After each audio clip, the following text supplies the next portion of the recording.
अस्सलाम वालेकुम वीवर्स, कैसे हैं आप? उम्मीद करती हूँ खैरियत से होंगे। आज मैं बनाने जा रही हूँ अनारसे।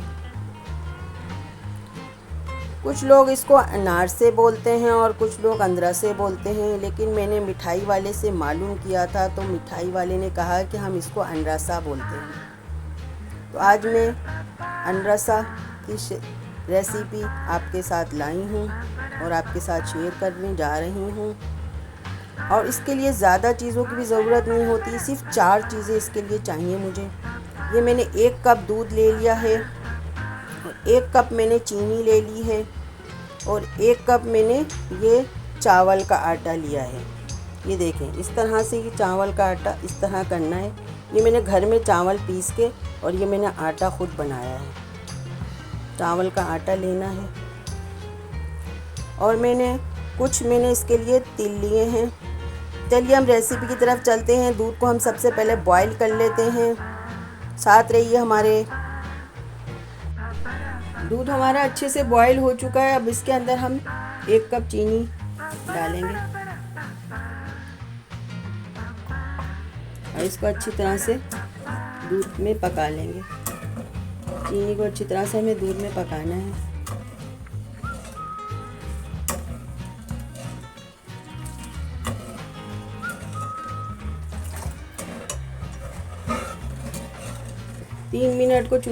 चीनी को 3 मिनट हमें अच्छे से पकाना है दूध में। इसके बाद फिर हम चावल का आटा ऐड करेंगे।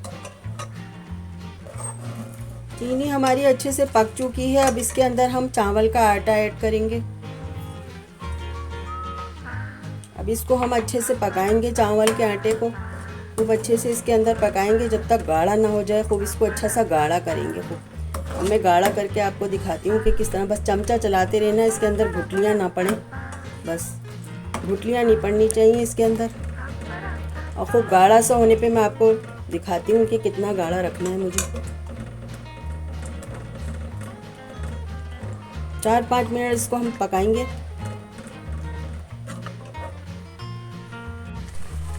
अब ये गाढ़ा हो रहा है, देखें आहिस्ता आहिस्ता गाढ़ा होता जा रहा है।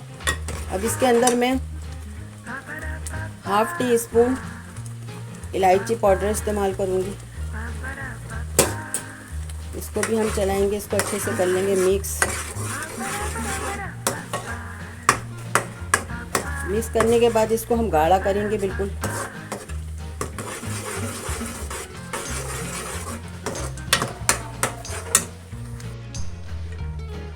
बैटर मेरा अच्छे से गाढ़ा हो चुका है। ये देखें बस कितना, बस अब ये रेडी हो चुका है। अब इतना गाढ़ा हमें रखना है इसको।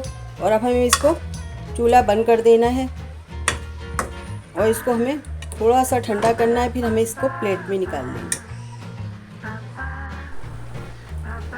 देखिए हमने इसको बैटर को प्लेट में निकाल लिया। देखिए इतना हार्ड हो गया है इस तरह से।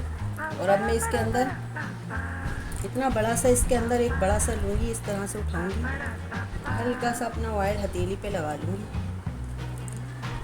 ये इतना बड़ा सा मुझे ये लेना है और इसको इस तरह लंबी शेप में कर लेना है। इस तरह लंबी शेप में हम कर लेंगे और छोटी छोटी सी गोलियां निकाल के इस लंबी शेप में से इस तरह से लंबी शेप कर लेनी है। और बस ये टुकड़े निकाल के इस तिल के अंदर हमें डालते जाना है। छोटी छोटी एक साइज़ की गोलियां हमें बनाते जाएंगे और ये तिल में डालते जाएंगे। बहुत गर्म हो रहा है ये। बस ये इसके शेप गोल नहीं होते हैं, बिल्कुल थोड़े से टेढ़े मेढ़े होते हैं। इस तरह से ये गोलियों को हम इस तरह डालते जाएंगे और इस तरह तिलों में डालते जाएंगे। और इस तरह से सारे तिल को अच्छी तरह से इसको कवर कर लेंगे, इससे तिलों से सारी गोलियों को।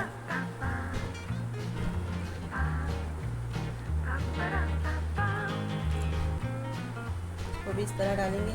सारे रेडी करके मैं आपको दिखाती हूँ।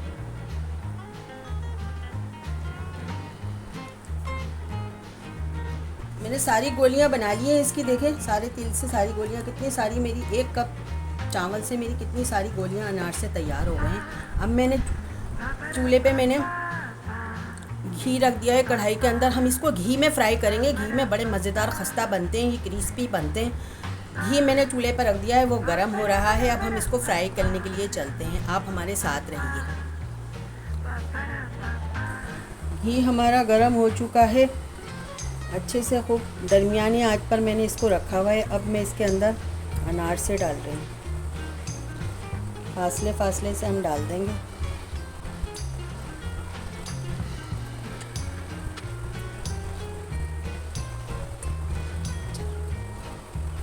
बस इसको हम गोल्डन ब्राउन करेंगे, हल्के से अलट पलट करते रहेंगे, इसको हल्की आंच रखेंगे।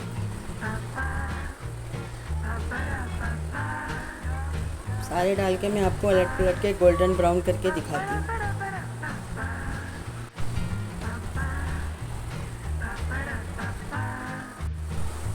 इसे हमें हल्की आंच पर पकाने हैं, इसको हमें गोल्डन ब्राउन जब तक नहीं होते, इसको अंदर से हमें हल्की हल्की आंच से पकाने हैं, ताकि अंदर से हमारे कच्चे ना रह जाएंगे, वो अच्छे से गोल्डन ब्राउन हो जाएंगे। तो मैं आपको दिखाती हूँ। मैंने इसको पलट दिए हैं खूब अच्छे से। अब देखें दूसरी तरफ से भी पक रहे हैं। अनारसे मेरे रेडी हैं, देखें कितने अच्छे क्रिस्पी बने हैं। चाय के साथ बच्चों को शाम को दें, बड़ों को भी खिलाएं, मज़ा आ जाएगा। ट्राई ज़रूर कीजिएगा, फीडबैक दीजिएगा। अगर आपको मेरी रेसिपी पसंद आई है तो लाइक कर दें, सब्सक्राइब कर दें, बेल आइकॉन का बटन प्रेस कर दें, ताकि आपको मेरा नोटिफिकेशन सबसे पहले मिलता रहे। अच्छा खाएं, थोड़ा खाएं, दुआओं में याद रखें, अपना बहुत सा ख्याल रखें। अल्लाह हाफिज़।